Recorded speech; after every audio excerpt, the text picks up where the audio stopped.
ouvir a voz do Salvador.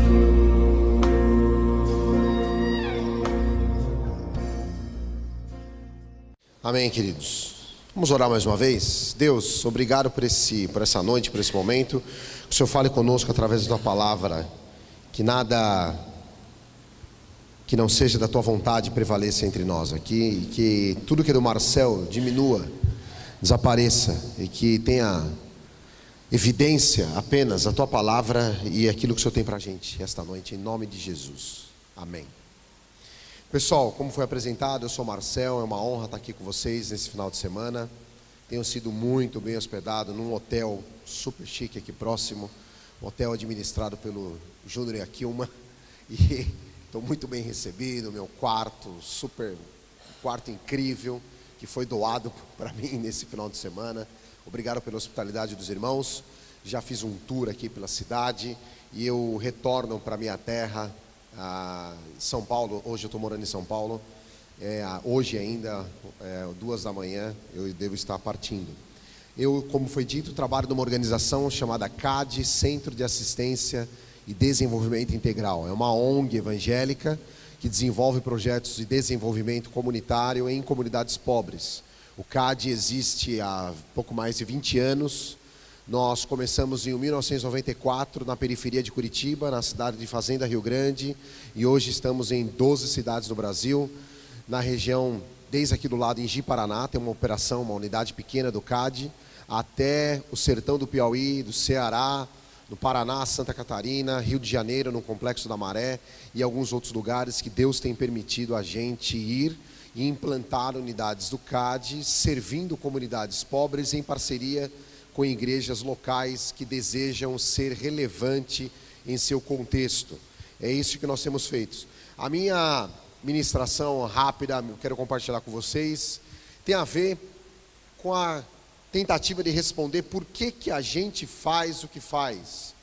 Por que o CAD é mais uma das organizações evangélicas que empreende nessa pegada de implantar, desenvolver serviços, produtos, projetos em comunidades pobres numa perspectiva cristã. Por que uma comunidade cristã se mobilizaria para propor soluções, para os problemas do seu contexto? Por que a Igreja de Jesus Cristo entende que tem uma mensagem, que ela detém uma mensagem que não vem dela, vem de Deus, que tem impacto para além da nossa alma? Por quê? Tem alguma justificativa bíblica para a gente se meter a fazer negócios, desde microcrédito, a implantar igrejas em países fechados ao Evangelho, a se meter a bancar projetos de tradução de Bíblia para comunidades indígenas, a desenvolver iniciativas em empreendedorismo em comunidades pobres, a desenvolver trabalhos na ciência, a publicar romances, publicar trabalhos sobre arte estética numa perspectiva cristã? Por que os crentes são chamados a se meterem em tudo desta vida que Deus fez? Onde foi que a gente tira essa ideia? Tem alguma base bíblica que motiva e inspira o CAD a fazer o que faz? Eu quero compartilhar com vocês, então, tendo em vista esta pergunta, ou esse conjunto de perguntas orientadoras, uma história emblemática. Ainda mais para quem trabalha numa favela como eu, atuando num bairro, agora em São Paulo, chamado do lado do aeroporto de Congonhas. Não sei quantos de vocês conhecem São Paulo. Existe um aeroporto dentro da cidade de São Paulo, Congonhas é o nome. Aquele aeroporto que explodiu o avião, teve um acidente há poucos anos atrás, matou todo mundo, uma tragédia, acho que era da TAM, se não me engano. E naquele local, naquele bairro, é um bairro que tem 19 favelas no seu entorno. Quando você desce do aeroporto, você vê um bairro de classe média alta, mas a 1 quilômetro dali tem uma série de comunidades pobres, paupérrimas, pessoas vivendo em situação degradáveis. Essa história que eu vou compartilhar com vocês é muito importante, principalmente para pessoas ou igrejas que têm trabalhos nesse fronte de comunidades pobres. Está lá no Evangelho de Lucas, capítulo 7, versículo 11 ao 17. Evangelho de Lucas, capítulo 7, a partir do versículo 11 até o versículo 17, é uma história da viúva de Naim. É uma história que aparece só nesse evangelho. Talvez Lucas tenha uma sensibilidade diferente dos outros apóstolos. Ele é um discípulo que se deteve a determinadas temáticas, e essa temática pode ser expressada aqui nesse texto. Lucas capítulo 17, versículo 11. Logo depois, Jesus foi a uma cidade chamada Naim, e com ele iam os seus discípulos e uma grande multidão. Ao se aproximar da porta da cidade, estava saindo o enterro do filho único de uma viúva, e uma grande multidão da cidade estava com ela. Ao vê-la, o Senhor se compadeceu dela e disse: não chore. Depois aproximou-se e tocou no caixão, e os que o carregavam pararam. Jesus disse: jovem, eu lhe digo, levante-se. O jovem sentou-se e começou a conversar, e Jesus o entregou à sua mãe. Todos ficaram cheios de temor e louvavam a Deus. Um grande profeta se levantou entre nós, diziam eles. Deus interveio em favor do seu povo. Essas notícias sobre Jesus espalharam-se por toda a Judéia e regiões circunvizinhas. Versículo 11 fala que Jesus foi a uma cidade chamada Naim. Naim era uma cidade ridiculamente sem importância. Se você pegar essas Bíblias que tem o mapa, sabe quando tem o mapa da geografia bíblica no fundo, no final da Bíblia, e tentar localizar a cidade de Naim, em alguns casos apareceu um ponto no meio do nada e um ponto de interrogação. Tipo assim, só Deus sabe se Naim era lá mesmo. Sabe Deus onde era Naim exatamente? Hoje em dia não se tem registro fidedigno para você determinar na geografia da época a localidade de Naim. Naim era completamente irrelevante para o Império Romano. Irrelevante. Era um buraco sem nenhuma importância estratégica para Roma. Ela não tinha nenhuma expressão geopolítica para os interesses do Império Romano. Roma, a essa altura do campeonato, dominava Mênfis, no Egito. Isso sim, um lugar importante. Roma tinha problemas a resolver no extremo da Europa do leste, na região povoada por povos bárbaros como celtas. Coisas mais preocupantes para resolver. Naim era completamente irrelevante para a geopolítica do império. Era uma periferia. Naim era a periferia, distante do centro do poder. Enquanto Naim era invisível para a geografia do império, ela era visível para a geografia de Deus. Jesus estava indo para Naim. Se eu perguntasse para um alto oficial do escalão das legiões romanas, ele talvez nem ia se lembrar o que era Naim, mas Jesus estava indo para Naim. E ela é citada na geografia de Deus até hoje. Naim não estava sob nenhum holofote de Roma, mas ela estava na direção da história de Deus. O movimento de Jesus vai até as periferias. Esse primeiro texto já me identifica claramente que Jesus ressignifica a geografia dos poderosos. Jesus despreza o sentido geopolítico dos poderosos e ele insere Naim na geografia de Deus.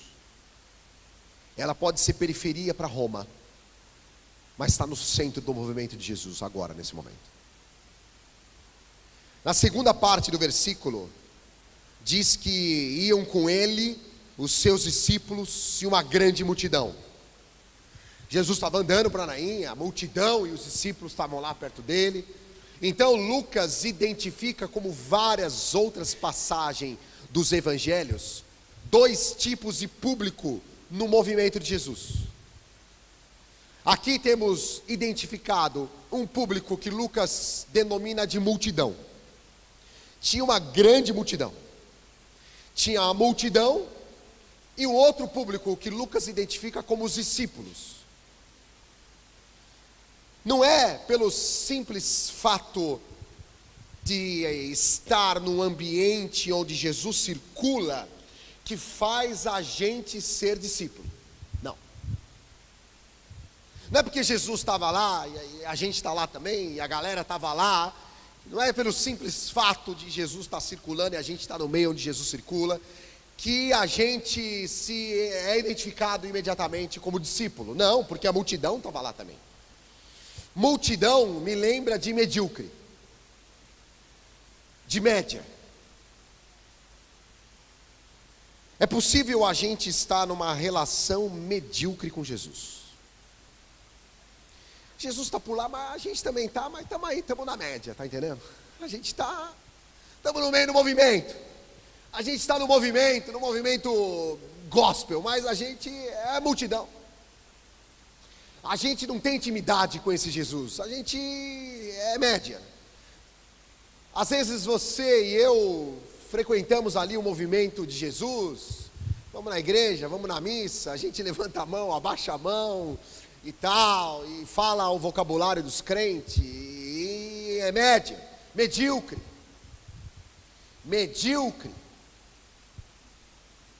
Tinha um monte de medíocre aqui, um monte. Que tipo de público a gente quer ser? No movimento de Jesus, onde eu e você queremos estar identificados? Que tipo de público o nosso ministério, o nosso serviço como igreja produz? Aqui e aonde nós estamos? Uma multidão de medíocres ou discípulos? A gente quer estar na multidão dos medíocres ou na minoria dos discípulos? Não se iluda. Não se iluda. Você pode fazer média comigo, com o teu líder, com a liderança dessa igreja. Agora com Jesus, não dá para fazer média. Sabe fazer média? Não dá. Não precisa. O convite dele é para a gente ser discípulo. E aí, no versículo 12, a história nossa continua. Ele se aproxima da porta da cidade. E acontece que eles dão de cara com um fenômeno social, um evento social. É um cortejo fúnebre. Um cortejo fúnebre está saindo da cidade. E é um cortejo fúnebre bem específico, não é qualquer cortejo fúnebre. Não é qualquer tipo de enterro que está acontecendo ali. Era um cortejo de um filho único de uma viúva. Uma mulher que era viúva, perdeu seu único filho. O que significava, naquela época, numa sociedade patriarcal, agrária, provavelmente, aliás, não provavelmente, de fato, o enterro do filho único de uma viúva. Qual que era o destino selado para uma mulher viúva com um único filho que morreu naquela época? Uma única palavra: miséria. Miséria. Aqui, pessoal, é a descrição do auge de uma tragédia que poderia se abater numa família naquela época, num ambiente patriarcal, onde a mulher, ela só tem sentido, ela só existe num contexto familiar, onde tem um homem que é dono daquela família, o pater família romano, o homem é dono daquela família, e aí essa mulher já não tem mais esse homem, que ela é viúva, segundo a história, e pior, ela tem um filho só, e é o filho homem. Então ela poderia ainda, se ele tivesse vivo, ter um sentido social na figura do seu filho homem, que está com ela. Agora, até isso foi tirado dela. Então Jesus se depara com o auge de uma tragédia sociofamiliar daquela época. É uma desgraça total. Imagina a cena, sai ali o cortejo. Naquela época a galera tinha costume de pagar para a galera chorar, né? Então imagina a choradeira, a confusão, um cenário de tristeza profunda. É o fim da linha. É o fim da linha. Esse cortejo é o auge do fim da linha. É a extrema pobreza. O destino dessa mulher estava selado. É a extrema pobreza. E é interessante que nesse versículo fala que esse cortejo fúnebre, com toda essa carga simbólica e concreta que se abatia sobre essa mulher, sai da porta da cidade. E aí a gente infere que era uma cidade periférica que expelia a morte. As periferias, nesse texto, estava naquele exato momento de expelir morte, e morte de um jovem. Me parece que até hoje no Brasil nós estamos expelindo morte nas periferias, não é verdade? As periferias do Brasil expelem morte. Em 2016, a estatística otimista do governo brasileiro, da Secretaria de Direitos Humanos e o Observatório das Favelas, identificava que se tudo desse certo, aqui estou sendo bem irônico, ok? Nós estaríamos exterminando até o final do ano de 2016, aproximadamente 42 mil meninos e meninas entre 12 a 18 anos de idade em homicídios. Homicídios. Apenas homicídios eu estou dizendo. Sai dessa estatística suicídio, acidentes de carro e morte natural por doença. Até 2016, nós mataríamos aproximadamente 42 mil adolescentes, meninos e meninas, entre 12 a 18 anos de idade. E aí, quando o governo brasileiro para fazer a conta de novo, tragicamente a gente descobre que a nossa marca é alcançada. Nós matamos perto de 41 mil e uns quebrados. Quando me perguntam e eu escuto falar assim, a gente tem que fazer, o Brasil tinha que ter pena de morte, por exemplo. Eu já falo, não preciso, eu já estou matando já. Estou matando, tá bom já, né? 40 mil não tá bom para você? Para mim tá bom. 42 mil adolescentes assassinados, tá bom, não tá bom? 42 mil adolescentes assassinados é equivalente a algumas cidades da região de São Paulo. Eu pego uma cidade como Jundiaí, se eu não me engano, não sei se quem conhece São Paulo, esvazia a cidade inteira e metralha todo mundo. É o que nós fizemos. Tem cidades aqui por perto desse número? 40 mil, 20 mil? Pois bem, nós já esvaziamos elas, pessoal, só por homicídios de adolescentes no Brasil. Eu não preciso ter pena de morte, não é verdade? Já estou matando já. No Brasil é assim, se eu não te pego adolescente ou criança, antes dos 12 anos, a sociedade brasileira diz, fique tranquilo, antes dos 18, eu acabo com você. É esse o discurso. E se você é menino negro, se eu comparar, segundo esse estudo, o menino negro que mora em Alagoas, ele tem 56 vezes mais chance de tomar uma bala letal do que a menina da mesma faixa etária, loura de olho azul, que mora em Curitiba, por exemplo. Então, se eu fosse pai de um menino negro e morasse no CEP errado, ao ele fazer 12 anos de idade, eu falaria, filhinho, Joãozinho, o papai é responsável pela tua vida, filhinho, então vamos te dar de presente um capacete balístico e um colete à prova de bala, filhinho. E ele perguntaria, por que, papai? Porque você nasceu da cor errada e no CEP errado, filhinho. E a bala vai correr 56 vezes mais rápida para pegar a tua cabeça, filhinho. Só lamento, aqui é assim. As periferias estão expelindo morte de jovens.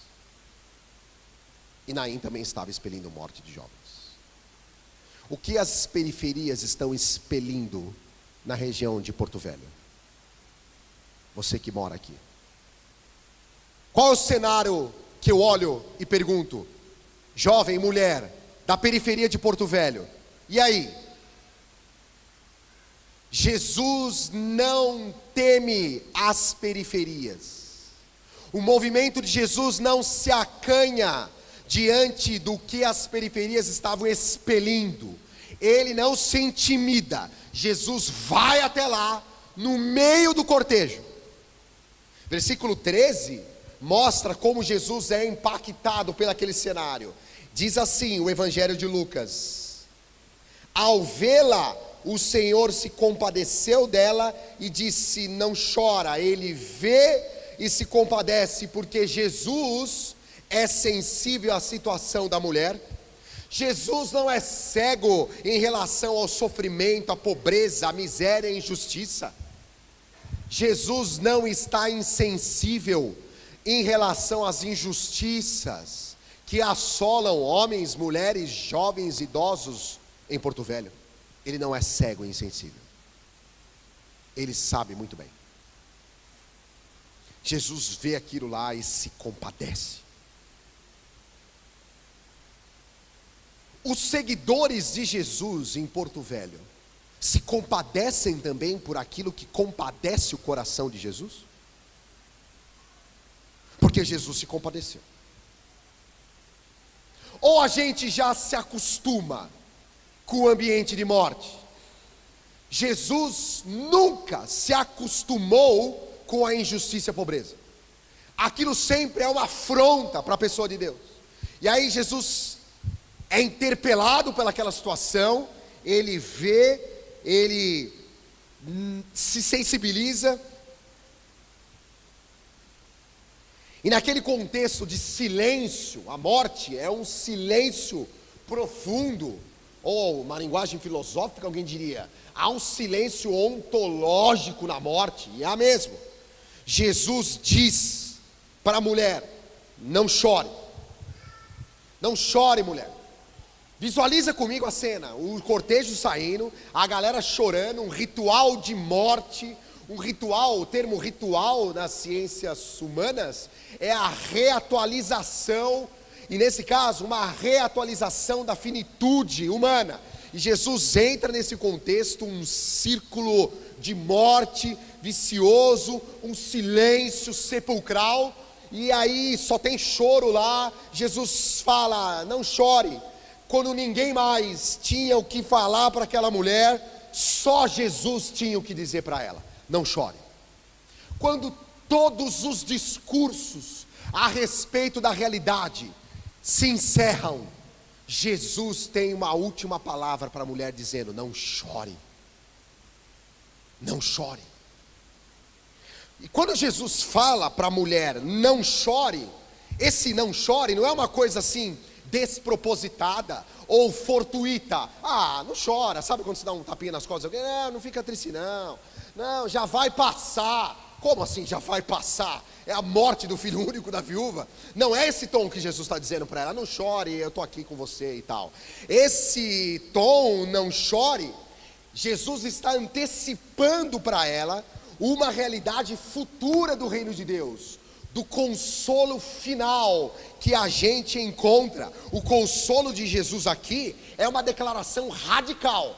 Essa frase que Jesus fala para a mulher, para a viúva, é poderosíssima, porque é um consolo radical. Como é possível chorar diante de uma calamidade? Como as pessoas em torno de Jesus poderiam dizer: você está sem noção? Que tipo de abordagem é essa? Não chore? Tem que chorar sim, é o fim da linha. Mas a declaração de Jesus: não chore, é densa. Nós descobriremos por quê. É radical. Por quê? Porque só é possível Jesus falar não chore pela perspectiva de Apocalipse capítulo 21, versículo 4, quando diz lá: Ele enxugará dos seus olhos toda lágrima. Não haverá mais morte, nem tristeza, nem choro, nem dor, pois a antiga ordem já passou. Esse não chore de Lucas remete a Apocalipse 21, e Jesus está naquele momento trazendo Apocalipse para aquela mulher, dizendo: mulher, a antiga ordem já passou, E eu estou expressando para você, nesse espaço e tempo, uma nova ordem. Não chore. Uau! Mulher, eu estou invadindo o presente. Jesus, eu sou a eternidade que arromba as portas da finitude e do presente. Então eu digo para você, não chore. O movimento de Jesus na história é a invasão do futuro no presente. Toda iniciativa cristã que pretende levar o consolo na situação de catástrofe, ela carrega o sentido final da história. Quando a gente entra numa favela, numa prisão, num barraco, nós dizemos, em nome de Jesus, aqui não é o fim da linha. Não é. Não é triunfalismo, porque não vem de nós. É a ação de Deus na história. O consolo de Jesus para a viúva apontava para o futuro em Apocalipse 21. Uau! Toda ação empreendedora da igreja de Jesus Cristo é uma antecipação do triunfo final de Jesus na história. Então Jesus podia falar para a mulher, não chore, porque o futuro está arrombando a porta do presente. Uau! Isso é uma declaração radical. Todo mundo chorando, o desespero total, e Jesus fala, o apocalipse chegou. Uau! Essa é uma declaração radical. Que consolo. E aí, no versículo 14 e 15, acontece um escândalo final. A Bíblia fala que Jesus vai lá, se aproxima e toca no caixão. Meu Deus. Jesus, naquela época, recebia um título de rabi. E na cultura judaica, os grandes líderes religiosos se remetiam à tradição levítica. Um levita que se preze, um homem que é um homem de Deus que se preze na tradição judaica do Velho Testamento, nunca colocaria a mão num caixão que tinha um defunto lá. Nunca. A percepção mais radical do nazireado, ele não colocaria a mão nem em nada que tivesse morto. Não, porque é a posição religiosa dessa cultura, dessa matriz do Velho Testamento, impedia dos homens santos, vamos dizer assim, religiosos, chegarem perto de defuntos. E Jesus viola a religião e toca no defunto. O movimento de Jesus viola todos os critérios da religião. E ele vai, interpela o cortejo fúnebre, e pior, escandalizando a religião da época, bota a mão no caixão. Onde já se viu, Jesus, tu botar a mão no caixão do defunto? Respeita! Respeita quem? Jesus é iconoclasta. Ele contraria a religião. E o cortejo é interrompido, segundo sugere a narrativa. Para tudo! Também imagina o maluco chegando lá, entrando no meio do negócio, bota a mão no caixão e a galera para, porque o movimento de Jesus interrompe a trajetória da morte. A morte poderia dizer assim, no meio do caminho tinha uma pedra no meio do caminho, e que pedra que tinha, hein? E que pedra. O movimento de Jesus interrompe a trajetória da morte. Jesus contraria a tendência da morte. O movimento de Jesus, o movimento missionário de Jesus, dá para a gente dizer assim, é um movimento de resistência. É um movimento de resistência a respeito do destino definido pela situação. Jesus resiste o destino do velório, do cortejo fúnebre. Para tudo aí. Eu resisto essa tendência. E aí, Jesus vai e vira para o jovem e diz para o jovem, levante-se, no versículo 14. Levante-se. Jesus diz, levanta, e ele empodera o jovem morto. E o jovem, pessoal, pasmem vocês, obedece e fica de pé. Uau! O jovem morto era mais obediente à palavra de Jesus do que às vezes eu mesmo sou. Ele obedece na hora e se levanta. Numa época em que a gente fala que o jovem não é sério, Jesus dá a voz ao jovem.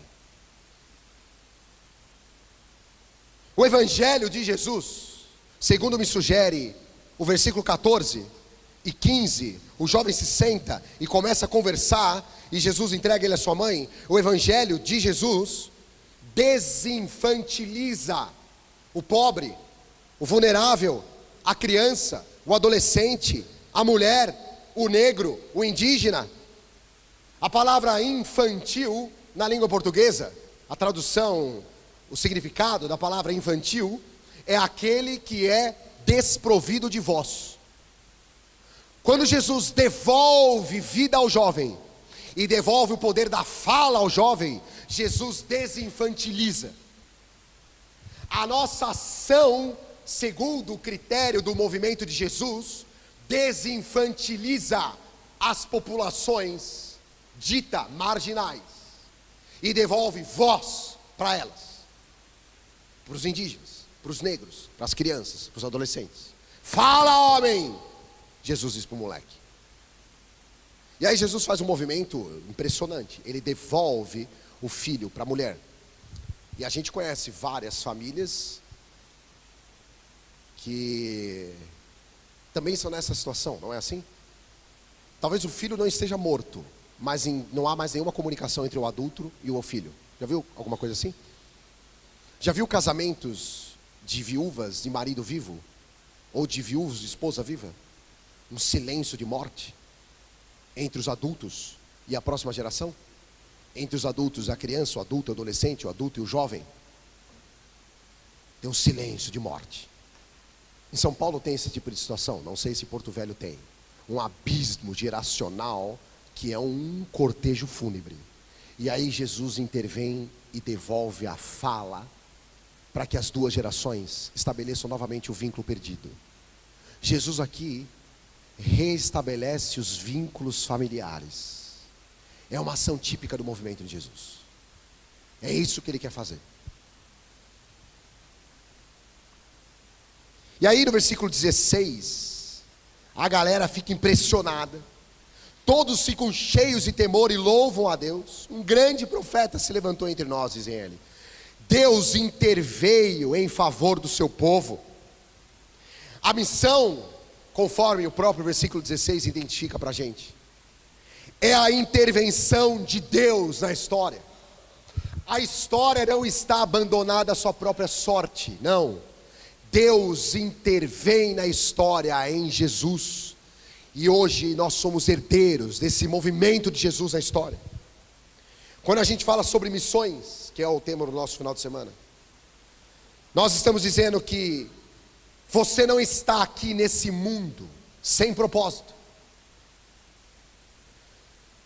Eu e você não estamos nesse mundo à toa.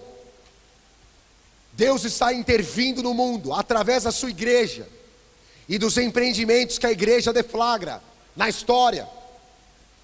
E no versículo 17 as pessoas falavam: essas notícias sobre Jesus se espalharam.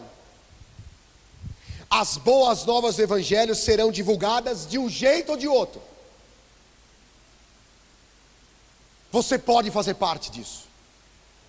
Essa igreja pode fazer parte disso. Missões, nesse sentido então, não é um programa da igreja, não é um programa especial da igreja. Missões, ou missão, faz parte da natureza de quem Deus é.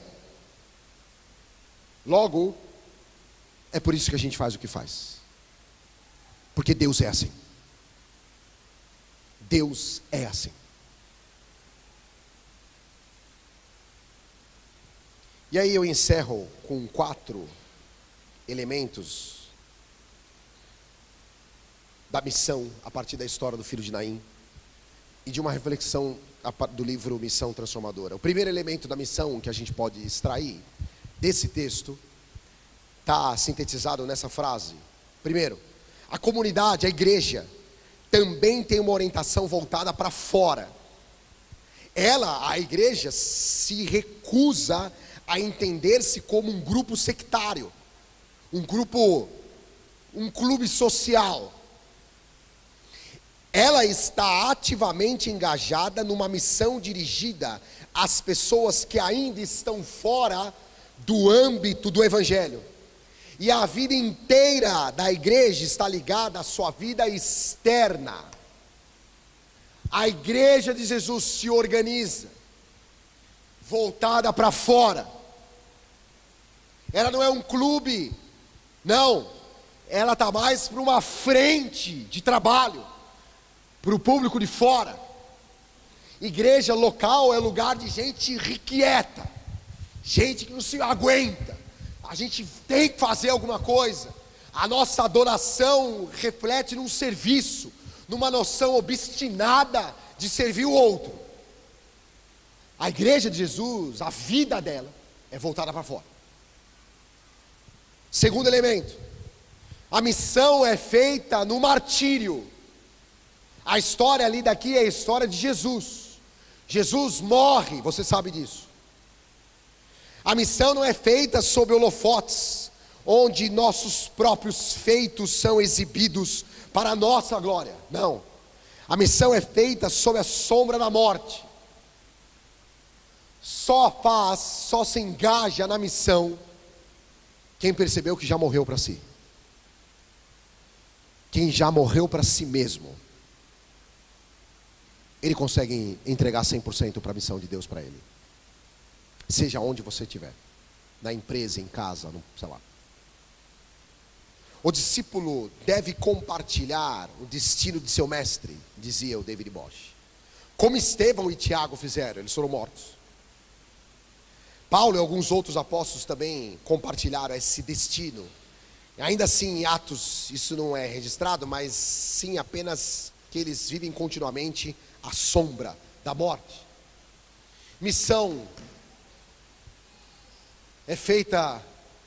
não é feita sobre holofotes.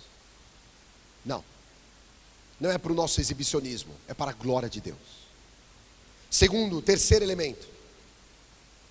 São 3 elementos apenas, não 4. E último. Missão é resistência. E nossa perspectiva, que nós tratamos esse final de semana, e eu concluo hoje à noite. A fé na realidade e presença do reinado de Deus assume a forma de um movimento de resistência contra o destino, bem como contra a manipulação e exploração por outros. Missão é o nosso movimento de resistência que inverte o destino do pobre, do pecador, das crianças, das mulheres, dos marginalizados, dos indígenas, dos negros. É a nossa resposta de resistência. Nesse sentido, a missão, de fato, é para aqueles que se sentem sendo as peças redondas, que tentam se encaixar num buraco quadrado. O cristão, pessoal, nunca vai estar acomodado com o atual estado das coisas. Ele vai ser alguém que você e eu acordamos todo dia com aquela sensação assim, tem alguma coisa errada. E tem mesmo. Eu não consigo me encaixar nesse esquema. E não consegue mesmo. Eu sinto um incômodo. Parece que é uma pressão, uma angústia constante. E tem mesmo. Se você tem aquela sensação de uma crise, eu não me encaixo. Marcelo, por que eu me sinto assim, meio desencaixado, eu diria? Porque é assim. Faz parte da nossa natureza. Porque todo cristão tem em si uma semente que Deus planta de rebeldia contra o atual estado de coisas. A missão leva a gente para fora e olha a realidade, vê alguém dormindo na rua e fala assim, não era para ser assim. Olha alguém num barraco decaído, que é um arremedo de casa, e diz assim, não era para ser assim. Eu olho para as crianças que eu sirvo lá em São Paulo, por exemplo, e digo, não era para ser assim. Não era. Nesse sentido, a gente é impelido para uma resposta rebelde contra o destino imposto para essa população marginalizada. Então, meu querido, bem-vindo. Você se encontra aqui para ser assolado por uma sensação de crise, e ela não vai se concretizar, fechar até aquele dia. A mensagem do Evangelho não é para acomodar você, é para te incomodar, incitar essa igreja a empreender ações transformadoras aonde vocês foram chamados para fazer. Então eu oro finalmente para que vocês sejam reconhecidos como um bando de irrequietos. A minha oração final é que o Espírito Santo mesmo produza em vocês uma crise final, desesperadora, e que vocês perturbem o pastor dessa igreja desesperadamente, que os cabelos dele se tornem brancos, porque vocês vão ficar tão desesperados. Agora a gente tem que fazer alguma coisa, a gente tem que pegar um lugar, porque eu não me aguento. E aí o pastor vai ficar, meu Deus, vamos ter que fazer alguma coisa. E o telefone deles vai tocar 24 horas por dia, porque a igreja vai estar fervendo de ideias alucinantes, numa resposta à crise que o Espírito Santo instaurará no coração de vocês. Sabe por quê? Porque nós somos um bando de rebeldes contra o sistema deste mundo. Em nome de Jesus. Isto é a missão. E todos nós estamos envolvidas nela. Todos. Todos.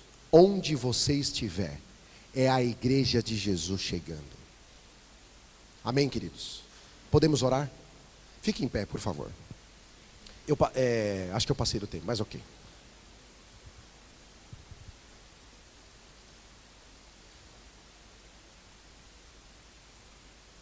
Deus, obrigado pela tua igreja reunida aqui. Obrigado por essa comunidade, que por sinal me recebeu muito bem. Eu oro que a tua bênção esteja sobre eles. Que essa comunidade não seja uma comunidade acomodada, mas pelo contrário, seja uma comunidade que provoque uma crise profunda em quem participa dela. Uma crise que está relacionada ao nosso propósito nesse mundo, de transformar as realidades, de servir as pessoas com as ferramentas que o Senhor nos deu. Senhor, abençoe os líderes, as famílias que participam aqui. Que este seja um ambiente saudável, nutritivo para a formação de discípulos, em nome de Jesus. Que aqui não seja uma comunidade que sucumba à mediocridade em relação ao teu evangelho, mas uma comunidade que ame, esteja apaixonada por Jesus e cause impacto profundo nos lugares onde o Senhor conduzir eles, em nome de Jesus. Que a tua bênção esteja sobre todos nós, conduza a gente, traga sonhos, ideias, projetos, que os meus irmãos e irmãs engavetem ideias e coloquem diante da tua presença e arrisquem empreender conforme o movimento do Senhor para eles, em nome de Jesus, para que essa cidade seja impactada mais com a tua glória e presença, para que no final das contas o teu nome seja glorificado neles. É isso que nós oramos e te pedimos em nome de Jesus, amém.